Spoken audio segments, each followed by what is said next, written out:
할렐루야. 옆에 분과 인사하겠습니다. 말씀 충만합시다. 성령 충만합시다. 수혜로 오시는 모든 사랑하는 우리 한금도교회 성도님들은 말씀 충만, 성령 충만하시기를 주님의 이름으로 축원드립니다. 우리 앞에 있는 화면을 보면 설교 제목도 같이 한번 읽어보도록 하겠습니다. 설교 제목만 읽겠습니다. 시작. 거기서도 다시 살아나리라. 오늘은 사도행전 강의 37번째 시간입니다. 거기서도 다시 살아나리라. 복음이 들어가면 살아납니다. 예수 말씀이 들어가면 그 모든 죽어가는 것 다시 살아나는 줄로 믿습니다. 우리가 살면서 가장 잘 들어야 되는 것은 복음입니다. 복음. 교회 다니면서 가장 중요하게 들어야 될 것도 역시 복음입니다. 제가 살면서 보니까 주변에서 이런 말을 자주 듣게 됩니다. 안 된다라는 말 정말 많이 듣습니다. 예를 한번 들어보겠습니다. 이 동네에서는 안 됩니다. 이 식당은 더 이상 안 됩니다. 이뿐만이 아닙니다. 이 일은 안 됩니다. 이 사람은 안 됩니다. 이 나라는 안 됩니다. 사람들이 하는 말을 잘 들어보면 여기서는 안 된다는 말이 생각보다 엄청 많이 있습니다.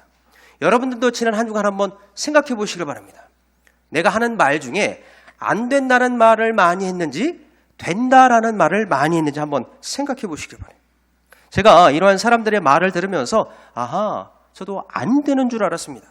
그런데 신기한 것 하나 발견하게 되었습니다.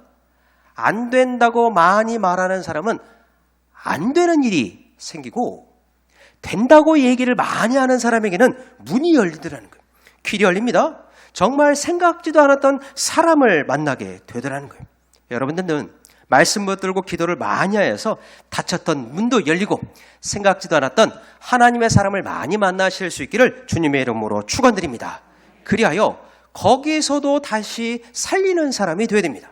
하나님의 사람은 누구를 만나든 어디에 있든 거기서도 다시 살리는 사람이 되어야 됩니다.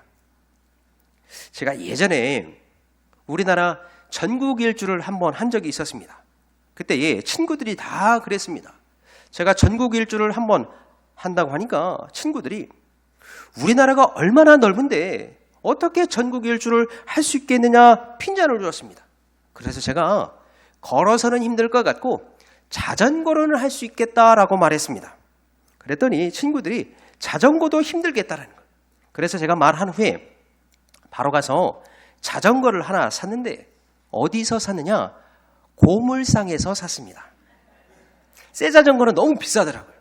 아무리 생각해도 제가 그때 대학생 때였는데 새 거는 너무 비싸서 중고를 알아봤는데 중고 자전거도 비쌌습니다. 그래서 알아보니까 고물상 가면 싸게 판다라는 소식을 들었습니다. 그래서 제가 머물던 동네에서 가장 큰 고물상을 갔더니 정말 거기에 자전거가 있었습니다. 자전거가 여러 있었는데 그중에서도 주인 아저씨가 이 자전거 술이 다 맞춰졌으니까 이거 타고 가라는 거예요. 제가 그때 처음 알았습니다. 아무리 부셔지고 고장나고 다 부러진 것도 누구는 고물상 주인 아저씨는 다 고칩니다. 정말 신기합니다. 라디오 고장난 것은 기본이고 자전거 고장난 것도 이 고물상 주인 아저씨께 갖다 주니까 뚝딱뚝딱 다 고쳐주더라는 거예요. 제가 그래서 이 자전거 고물상에서 하나 샀습니다. 이 고물상 자전거를 사가지고 친구들 앞에 나갔더니 친구들이 더 난리가 났습니다. 아니 새 것 타고 전국 일주 하기도 힘든데 고물상 자전거로 어떻게 하냐? 그 비웃음이 아직도 생각이 납니다. 제 친구들 이야기입니다. 제가 그때 대학생이었는데 가진 것은 아무것도 없었는데 자신감 하나만큼은 충만했습니다. 대학교 1학년 때였던 것 같아요. 자신감이 정말 충만했습니다. 내 친구들은 못한다고 하지만 나는 한번 해볼 수 있겠다. 자신감이 충만했습니다. 그 고물상 그 자전거를 타고 제가 전국 일주를 했을까요? 못했을까요? 했습니다. 보란 듯이 전국 일주를 했습니다. 다른 것 말고 새 것도 아니었는데 이 고물상 주인 아저씨가 고쳐준 거 그 자전거 타고 전국 일주를 하면서 깨달은 사실입니다. 아하, 사람은 마음먹기에 따라서 이렇게 달라지는 거구나. 아마 그때 친구 이야기 듣고 못한다 라는 이야기를 듣고 안 했다면 저 살면서 평생 전국 일주 못 해봤을 것입니다. 그런데 자신감이 충만했기 때문에 친구들 말이 비록 일리가 있지만 한번 내가 내 몸으로 부딪혀봐야겠다. 사람들 말 믿지 않고 내가 한번 부딪혀봐야겠다 하고 나갔더니 되더라는 거예요. 제가 그 자전거 전국 일주를 하면서 우리나라 팔도를 돌면서 또 하나 느낀 것은 무엇이냐면 우리나라 사람들 중에서 착한 사람이 정말 많다라는 거예요. 저를 보더니 손주가 생각난다고 하면서 밥도 주고 쌀도 주고 이 반찬도 주시는 할머니들도 여러 명 만났습니다. 그리고 또 길가에서는 어떤 아저씨를 만나게 되었는데 저를 보더니 고등학생 자기 아들이 생각난다면서 아파트 집으로 초청해서 그날은 아파트에서 잠도 잡았습니다. 세상에 이렇게 친절하고 착한 사람이 많다는 것 제가 학교에서는 몰랐습니다. 그런데 광야 나가보니까 깨달았습니다. 빈들에 나가보니까 야 정말로 착한 사람, 생각지도 않게 도와주는 사람들이 이렇게 많구나. 다들 안 된다고 했습니다. 그런데 거기 들어가 보니까 길이 있더라는 것. 거기 들어가 보니까 문이 열리더라는 것입니다. 거기 들어가서 한번 해보는 게 핵심입니다. 여러분들도 힘든 것, 어려운 것 많이 있을 터인데 한번 용기를 갖고 오늘 말씀을 듣고 거기 들어가서 한번 해보실 수 있기를 주님의 이름으로 축원드립니다. 거기 한번 들어가서 내가 해보는 거예요. 어떤 운동화를 파는 아주 큰 공장이 있었습니다. 이 공장이 너무나 잘 되니까 사업 확장을 계획한 거예요. 이 나라에서 말고 특별히 유능한 직원 2명을 뽑아서 아프리카로 파견을 보냈습니다. 이 두 직원이 일반 직원이 아니었습니다. 그 공장에서 가장 유능한 마케팅 전문가였습니다. 직원들 중에서 가장 똑똑하고 가장 점수가 높고 가장 엘리트 중에 엘리트 딱 2명을 뽑아서 아프리카로 파견을 보냈습니다. 한 달간 아프리카에 가서 살면서 우리가 신발을 만들고 운동화를 만들 터인데 거기서 현지 시장 조사를 시킨 것입니다. 한 달간 조사해봐서 신발이 팔릴지 안 팔릴지 보고를 하라고 했습니다. 시간 한 달이 뚝딱 갔습니다. 그런데 2명이 회사에 돌아와서 보고를 하는데 똑같은 아프리카를 갔다 왔는데 보고가 완전 달랐습니다. 첫 번째 직원은 뭐라고 보고했느냐? 사장님, 절망입니다. 아프리카에 가보니까 신을 신은 사람이 한 사람도 없습니다. 신발 신은 사람도 없으니 운동화 파는 것은 불가능입니다. 첫 번째 사람, 유능한 직원은 절망, 안 된다고 이야기했습니다. 그 이야기를 듣고 그 자리에 있는 모든 직원들이 이 말이 일리가 있다. 어떻게 아프리카에 신발을 팔 수 있을까? 더 이상 공장 안 세워도 되겠다라고 생각했습니다. 그런데 그 말을 듣고 있던 2번째 직원이 이렇게 말했다고 합니다. 사장님, 절망이 아니라 희망입니다. 아프리카에 가보니까 신발 신은 사람이 한 사람도 없습니다. 이제는 신발 신은 사람 없으니 거기에 수억 명의 고객이 있는 것입니다.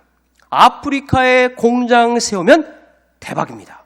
이제는 팔 일만 남았습니다. 손님들이 줄을 설 것입니다. 기회의 땅 아프리카. 누구 보고대로 됐을까요? 2번째 직원대로 공장을 세웠어요. 신발을 만들었습니다. 그리고 운동화를 만들기 시작한 거예요. 알고 보니까 정말 그 아프리카 땅에 가장 필요한 게 2가지였는데 첫 번째는 깨끗한 물. 아프리카에 가장 필요한 것이 깨끗한 물이었습니다. 그리고 2번째로 필요한 게 바로 신발이었습니다. 신발. 그 이전에는 맨발로 다녔는데 이 아프리카 사람들에게 가장 중요하고 필요한 것이 질긴 신발이 필요하더라는 거예요. 그래서 이 신발을 뭘로 만들었느냐? 여러분들 교회 올 때 뭐 타고 오셨을까요? 자동차 타고 오셨을 터인데 그 자동차에서 폐타이어 나오는 것 가지고 그것 가지고 운동화를 만들었습니다. 신발을 만들었습니다. 그리고 좀 더 싸게 샌들을 만들었어요. 알고 보니까 이 아프리카 사람들이 이 질긴 샌들을 너무나 좋아하는 거예요. 제가 말로만 하면 여러분들 안 믿을 것 같아서 사진으로 증거를 가져왔습니다. 증거 사진 한번 보여주시죠. 자, 이 사람이 누구냐? 아프리카 마사이족입니다. 아프리카에서 제일 유명한 부족이에요. 여러분, 이 부족은 점프하는 걸로 유명합니다. 그런데 이 사람 얼굴 보지 말고 발 한번 보십시오. 무엇을 신고 계셔요? 신발, 샌들. 이 사람들이 맨발로 다니는 거로 유명합니다. 수백 년 동안 맨발로 다니는 사람들인데 이 사람들이 발이 아팠다는 거예요. 찔리고 피나고. 그래서 폐 타이어로 만든 질긴 샌들 만들어줬더니 자, 뛰어있는 사람 말고 뒤에 있는 사람도 한번 다 보십시오. 다 무엇을 신고 있더라? 샌들을 신고 있더라. 두 번째 직원이 말한 게 정답이었습니다. 지금 신발 아무도 안 신고 있으니까 질긴 샌들 만들어서 팔면 대박입니다. 이 두 번째 보고한 이 직원대로 정말 이 공장은 대박이 난 거예요. 다들 안 된다고 했습니다. 똑같은 것 보고 왔습니다. 그런데 절망을 이야기하는 사람이 아니라 역사는 희망을 이야기하는 사람으로 흘러가더라. 자, 여기까지 제가 서론이었습니다. 이제 제가 여러분들에게 물어볼 테니까 여러분들도 한번 선택해 보시길 바랍니다. 둘 중에 하나는 꼭 마음속으로 선택해야 됩니다. 첫째, 여기 아프리카에는 신발 신은 사람이 없으니까 거기 그 땅에서 신발 파는 것은 불가능. 2번, 여기 아프리카 땅에는 신발 신는 사람이 없으니 이제부터는 팔면 대박 나겠다. 희망. 2번, 말로는 하지 마시고 나는 그동안 어떻게 살아왔는지를 한번 돌아보시길 바랍니다. 똑같은 상황이에요. 똑같이 부족합니다. 똑같이 아무것도 없는 형편인데 바라보고 느끼고 믿는 바는 이렇게 다르더라는 거예요. 여러분들 세상에 가면 주로 하는 이야기가 다 절망입니다. 오늘 가서 예배 마치고 TV를 켜서 뉴스를 보면 거기에 90%는 다 절망적인 이야기입니다. 그런데 성경을 보니까 절망적인 이야기로 끝나는 것이 아니라 예수 희망이 있다는 거예요. 복음 안에서 예수 안에서 희망의 말씀 들으실 수 있기를 주님의 이름으로 축원드립니다. 말씀에 희망이 있습니다. 예수가 희망인 거예요. 예수 안에서 구원받는다는 것 그 자체가 얼마나 큰 희망인지 모릅니다. 다들 안 된다고 하는 그 땅에 들어가서 정말 희망의 꽃을 피고 희망의 열매를 맺은 나라가 있습니다. 그 나라 희망의 상징이 되었습니다. 멀리 갈 것도 없습니다. 모든 사람이 절망의 땅이라고 이야기했는데 하나님의 은혜 가운데서 희망의 땅이 된 나라가 있습니다. 그 나라가 바로 우리나라 대한민국입니다. 우리나라가 아프리카보다 못 살았고 아마 여기 연로하신 어르신들은 다 알 거예요. 어느 나라에서 원조를 받았느냐? 저 남미 땅에 있는 가장 못 사는 나라 아이티라는 섬에서도 원조 받을 정도로 너무나 못 살던 나라가 우리나라였습니다. 그런데 시간이 지나니까 우리나라가 지금 어떻게 되었느냐? 가장 희망적인 나라, 동남아 사람들이 가장 오고 싶어하는 1순위가 대한민국입니다.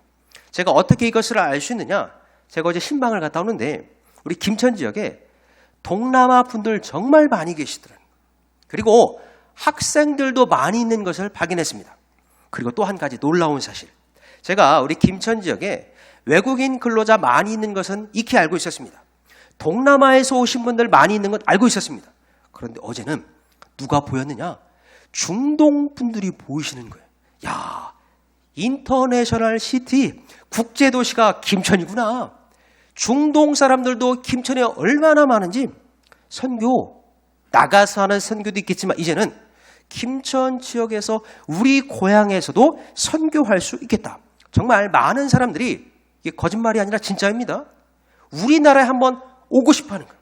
우리나라에서 일하고 싶어하는 사람들이 줄을 섰습니다. 후진국에서 선진국으로 바뀐 거의 유일한 나라. 가장 중요한 사실, 예수 믿고 복받은 나라가 대한민국입니다. 제가 그것을 역사적 사실로 몇 가지만 한번 증명해 드리겠습니다. 자, 지금으로부터 140년 전만 해도 다른 나라에서는 우리나라 이름도 잘 몰랐습니다. 이게 무슨 말이냐? 미국에 140여 년 전에 젊은 청년들이 불을 받고 말씀을 듣고 선교사로 서운했습니다. 그때 이 선교 훈련을 다 받고 파송받을 나라를 기도하면서 기다리고 있었습니다.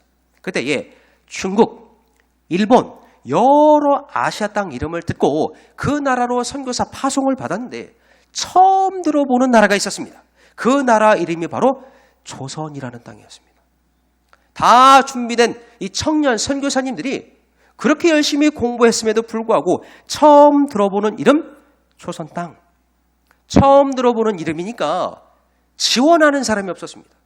선교사로 헌신된 사람들인데도 이 조선이라는 땅, 어두운 땅, 험한 땅, 미개하고 특별히 이 조선에 가면 풍토병에 걸기가 너무 쉽다라는 소문이 돌아가지고 이 조선 땅에 선교사로 지원하는 사람이 없었던 거예요. 그런데 그 중에서 기적적으로 딱 2명이 지원해서 오게 되었는데 이 사람이 누구냐? 바로 언더우드와 아펜젤러입니다. 여러분들 이 두 사람은 참고로 알아두시길 바랍니다. 우리 한국 기독교 역사 가운데서 빼뜨릴 수 없는 귀한 선교사님입니다. 다 지원을 안 하는데 이 젊은 청년 2명이 지원한 거예요. 언더우드, 아펜젤러. 너무나 감사한 것은 무엇이냐면 이분들이 잠시 여기에 정류장처럼 온 것이 아니었습니다. 잠시 몇 달 살러 온 것이 아니에요. 여기에 목숨 바쳐서 살 요량으로 왔습니다. 어떻게 할 수 있느냐? 가족들 다 데리고 왔어요. 그리고 여기서 자녀를 낳기 시작했습니다.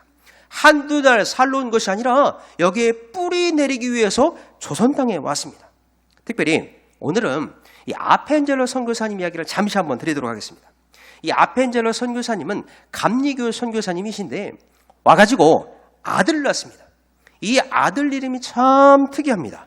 헨리 닷지 아펜젤러, 줄여서 닷지 아펜젤러라고 이야기하는데 이게 우리나라 역사에 쓰였습니다. 왜 역사에 쓰였느냐? 서양 사람이 최초로 낳은 아들, 그러니까 우리나라에 외국인이 나와서 본토 땅에서 난 처음 파란 눈을 가진 아기가 바로 이 닷지 아펜젤러였습니다. 어디에서 태어났냐면 서울에 가면 정동이라는 곳에 있는데 거기서 외국인 아이가 태어났습니다. 동네 사람들이 소문이 난 거예요. 궁금해서 찾아와 봤습니다. 그랬더니 노랑머리에 파란 눈을 가진 아이가 인형처럼 예뻤다라고 쓰였습니다. 이 닷지 아펜젤러가 우리나라 역사 가운데 최초로 이 조선 땅에서 태어난 외국인 아기였습니다.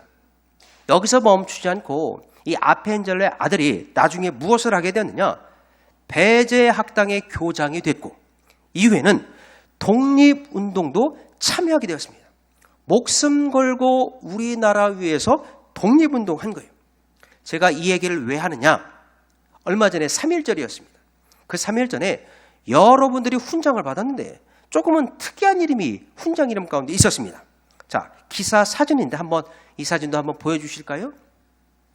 여기에 건국 훈장 애족장이라고 쓰여졌는데 국가 훈장입니다. 고 헨리 닷지 아펜젤러, 누구인지 찾아보니까 이 사람이 바로 아펜젤러의 아들이었습니다. 후손들은 다 이제 죽었고 5대 손녀가 와가지고 대신을 받게 되는데 그 훈장을 받은 사연이 짤막하게 쓰여졌는데 안 보이실 것 같아서 제가 한번 그 사연을 읽어드리겠습니다. 건국 훈장 애족장 고 헨리 닷지 아펜젤러, 1920년 서울에서 만세 시위에 참여한 배제 고보. 혹시 고보가 무슨 뜻인지 아시는 분 계실까요? 고등 보통학교, 이걸 고보라고 불렀다고 합니다.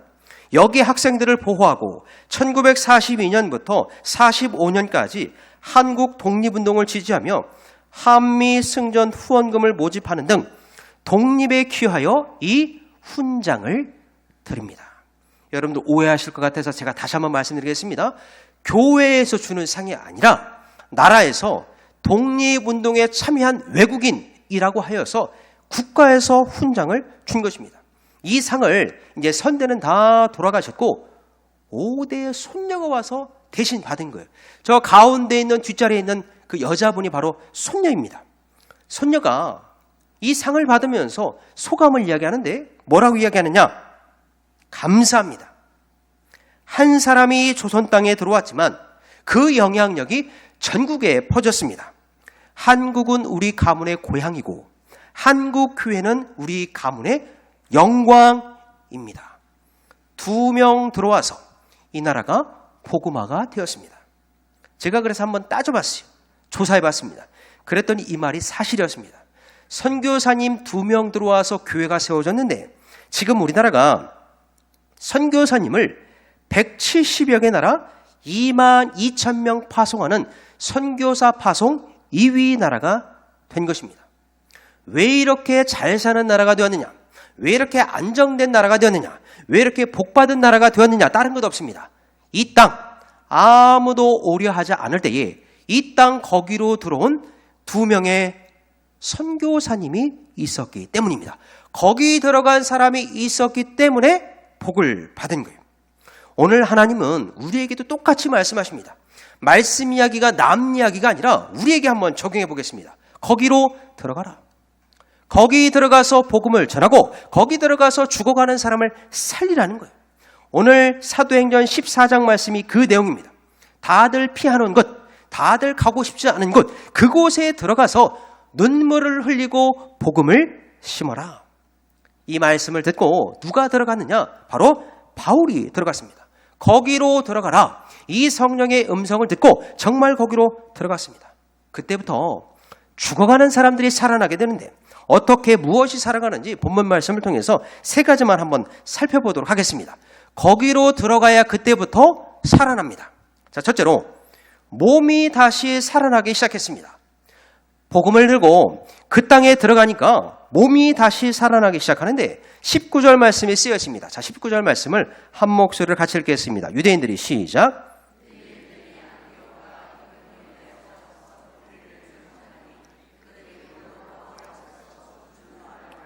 시외로 끌어 내치니라. 거기로 들어갔습니다. 알고 보니까 그 길은 성공의 길이 아니라 고생길이었습니다. 남들이 알아주는 길이 아니라 눈물의 골짜기였습니다. 정말 바울이 생각했던 것보다 험지가 기대되어 있었고 험난한 길이 있었습니다. 무슨 이야기냐? 19절에 쓰여있는 것처럼 사람들이 돌을 들고 와서 쳐서 죽였던 거예요. 자, 제가 한번 배경을 설명해 드리겠습니다. 이 19절에 있었던 이 동네 마을이 어디였냐? 루스드라라는 곳이었습니다. 루스드라. 이 루스드라를 기억해 두십시오. 이 루스드라에 지금 바울이 있는데 사람들이 어디서 왔느냐? 19절에 안디옥에서 사람들이 돌을 들고 왔습니다. 이고니온에서 사람들이 돌을 들고 왔습니다. 그리고 루스드라에 있는 이 바울에게 돌로 쳐서 바울을 죽였더라. 죄송합니다. 이거 우발 사건이 아니라 계획적인 살인이었습니다. 멀리서 찾아와서 루스드라에서 복음 전하는 바울을 쳐서 죽였더라. 뭘로? 돌로. 돌로 쳐서 죽일 때에 찢기고 터지고 피가 나고 아마 바울은 그 자리에서 실신하여 쓰러졌을 것입니다. 누가 봤느냐? 그 주위에 있는 사람들이 다 봤습니다. 저희는 죽었다. 바울은 이제 끝났다. 이게 제 해석이 아니라 말씀에 그렇게 쓰여 있습니다. 자, 19절 말씀을 다시 한번 보여주시기 바랍니다. 바울이 끝났다는 것, 우리 강조 색깔만 다시 한번 읽겠습니다. 시작. 죽은 줄로 알고 시외로 끌어내치니라. 제 해석이 아니라 바울 진짜 죽은 줄로 알 정도로 쓰러져 버렸습니다. 피를 토했습니다. 정말 사람들이 이 죽은 시체인 줄 알고 시외로 끌어내 던져버렸습니다. 이게 지금으로 얘기하면 시외인데 옛날 성경으로 얘기하면 성박입니다. 성박이라고 쓰여있는 게 훨씬 더 성경적입니다. 왜 그러냐? 당시 성박은 무엇이 있었느냐? 개와 짐승들이 다니는 곳이 성박이었습니다. 특별히 무덤과 시체들을 내다 번지는 게 바로 성박이었습니다. 그러니까 바울을 지금 무덤이 있는 곳, 사람들이 죽은 시체들이 쌓여있는 곳, 거기 성 밖에 내다 버렸다는 것. 거기 있는 모든 사람들이 보기에 바울은 죽은 사람이었습니다. 바울의 끝났습니다. 바울의 사역 끝났습니다. 바울의 전도도 19절까지 여기까지 읽어보니까 끝났습니다. 아무리 열심히 내도 이제 죽은 신세니까 실패로 끝나게 되었습니다. 그런데 19절 바로 다음 절 보니까 그게 아니었어요. 죽은 줄만 알았던 바울을 하나님이 그 몸을 다시 살려주시는데, 자, 20절 말씀도 이어서 한번 같이 읽겠습니다. 제자들이 시작. 제자들이 둘러섰을 때에 바울이 일어나 그 성에 들어갔다가 이튿날 바나바와 함께 더베로 가서 핵심 키워드는 일어납니다. 죽었습니다. 온전히 죽은 줄 알았습니다. 바울도 죽은 줄 알았고 거기 있었던 제자들이 보기에도, 이 유대인들이 보기에도, 이방인들이 보기에도 동일하게 죽은 줄 알고 성 밖에 그 시체를 내다번졌습니다. 그런데 하나님께서 그 몸을 다시 살려주셔서 고쳐주셔서 회복시켜주셔서 그이가 다시 일어났더라. 자, 20절 말씀 다시 한번 눈으로 잘 보시기 바랍니다. 제자들이 둘러섰을 때에 바울이 일어나까지는 잘 해석했습니다. 그 후에 어디에 들어갔다가? 그 성에 들어갔다가. 이 성은 어떤 성이냐? 돌맞아 죽은 곳. 이고니온과 안디옥에 있는 수많은 공격자들이 돌을 들고 와서 쳐들어와 내가 죽었던 곳, 그 성에 다시 들어갔더라. 거기로 다시 들어갔습니다. 제가 여기까지 읽는데 너무나 궁금했습니다. 아니, 자기가 돌로 쳐서 죽음받았던 그곳에 왜 다시 들어갔을까? 오히려 그곳을 피하고 도망치는 게 인지상정일 터인데 왜 돌 맞아 죽은 곳 그 자리로 다시 거기로 들어갔을까? 몇 가지 한번 상상을 해봤습니다. 왜 돌 있는 그곳에 들어갔을까? 첫째로는 울며 낙심해 있는 제자들을 위로하기 위해서. 바울이 죽었기 때문에 그 자리에 있는 둘러싸여 있는 모든 제자들이 실패와 두려움 가운데 가득했을 것입니다. 울고 있었을 거예요. 그 제자들을 위로하기 위해서 그 성에 다시 들어갔습니다. 자, 둘째로는 돌 던진 그들에게 다시 복음을 전하기 위해서. 그들은 돌을 가지고 왔지만 바울은 돌을 들고 가는 것이 아니라 복음을 들고 다시 그들에게 갔습니다. 왜 복음을 들고 갔느냐? 돌 들고 온 그들에게 가장 필요한 것이 복음이었기 때문입니다. 복음은 무엇이냐? 용서입니다. 저를 따라 이렇게 한번 고백하겠습니다. 복음은 사랑입니다. 시작. 복음은 용서입니다. 시작. 복음은 용서입니다. 이것 가르쳐 주기 위해서 내가 돌 맞아 죽은 곳 그 성으로 다시 들어갔습니다. 그리고 마지막으로 왜 그 성에 다시 들어갔느냐? 전도의 사명이 끝나지 않은 것, 그것 보여주기 위해서 다시 그 성으로 돌아갔더라. 두 번째 대지가 그것입니다. 다시 일어났고 다시 몸이 살아난 바울이 그 성에 들어간 이유는 복음 사역이 끝나지 않은 것, 복음 사역이 멈춰주지 않은 것, 그것들을 모든 믿음의 동역자들에게 가르쳐주기 위해서였습니다. 자, 둘째로 이 일을 통해서 무엇이 다시 살아나느냐? 바로 모든 이들의 믿음이 다시 살아나기 시작합니다. 자, 22절 말씀도 그 내용인데 우리 22절 말씀도 화면을 보고 같이 한번 읽겠습니다. 제자들의 시작.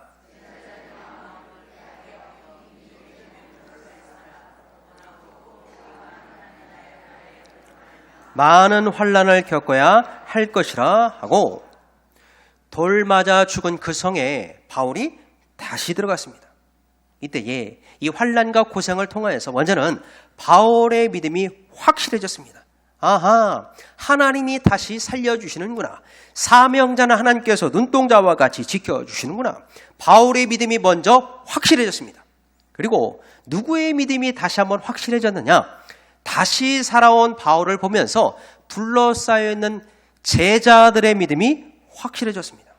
수모와 아픔과 환난이 있었지만 그 자리에 있었던 모든 사람들이 다시 살아서 온 바울을 보면서 믿음이 확실해졌더라.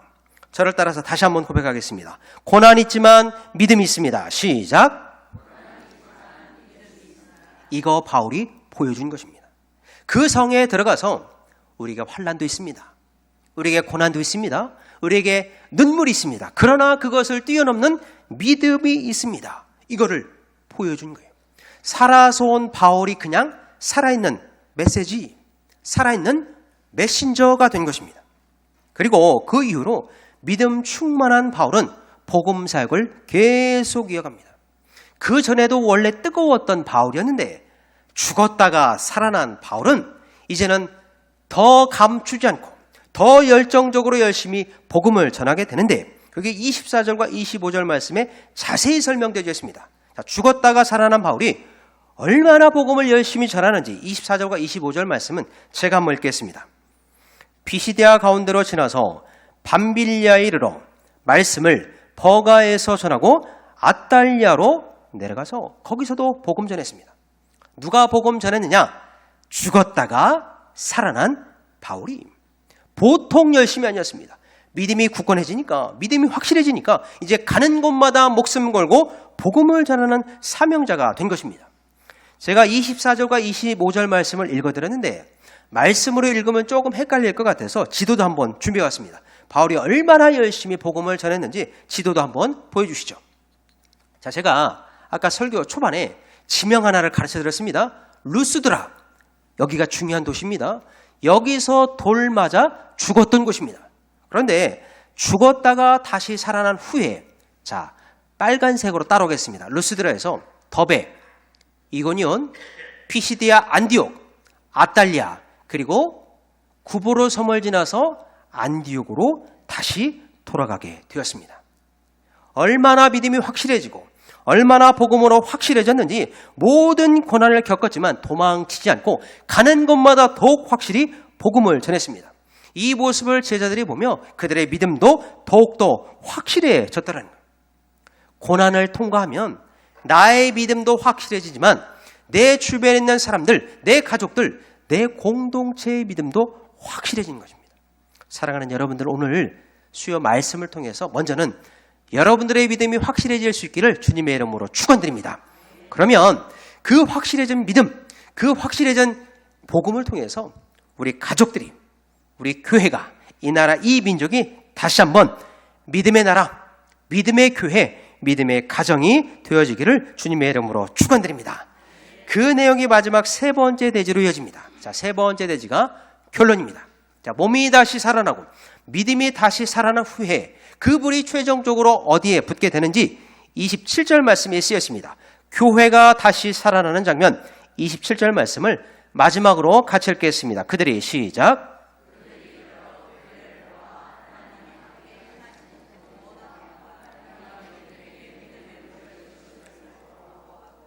몸이 다시 살아났습니다. 그리고 믿음이 다시 살아났습니다. 그리고 최종적으로 무엇이 다시 살아나느냐? 교회가 다시 살아났습니다. 이게 무슨 말이냐?